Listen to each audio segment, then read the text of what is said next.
Big boss Marathi 5च्या या भागामध्ये या आठवड्याचा कॅप्टन सूरज चव्हाण झालेला आहे. सूरज चव्हाण कॅप्टन झाल्यामुळे सर्व प्रेक्षकांनाही आनंद झालेला आहे आणि घरातील सदस्यांनाही आनंद झालेला आहे.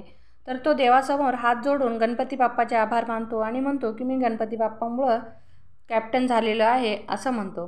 तर त्याला कॅप्टन होण्यासाठी सगळ्यांनी मदत केलेली आहे आणि पॅडी दादा त्याला म्हणतात, तू जर कॅप्टन झालास, तुला जर काही गरज लागली तर मला सांग. तेव्हा सूरज म्हणतो की माझा देव आहे, तो माझ्या पाठीशी आहे आणि मला कोणाची गरज नाही असं म्हणतो.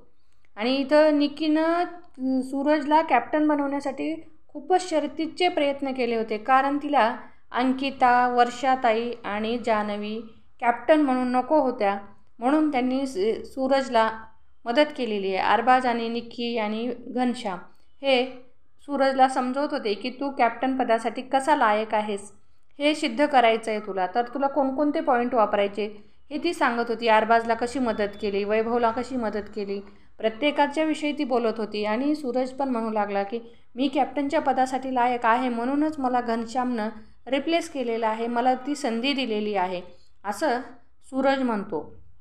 आणि सूरज सगळ्यांच्या म्हणजे मदतीने कॅप्टन झालेला आहे आणि सगळ्यांकडे जाऊन म्हणतोय, तुम्ही माझ्या कॅप्टन्सीमध्ये काही चुका करू नका, अडथळे निर्माण करू नका, मी जसं सांगेन तसं ऐका असं तो सर्वांना सांगतो. आणि म्हणजे वॉर्निंग पण देतो आणि विनंती पण करतोय, कारण त्याला एवढं म्हणजे हे माहिती नाही की काय शिष्टाचार असते वगैरे.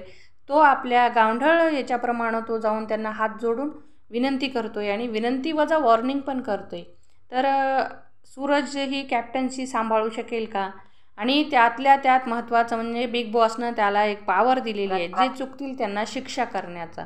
तर त्या पॉवरचा तो कसा उपयोग करेल हे पाहणं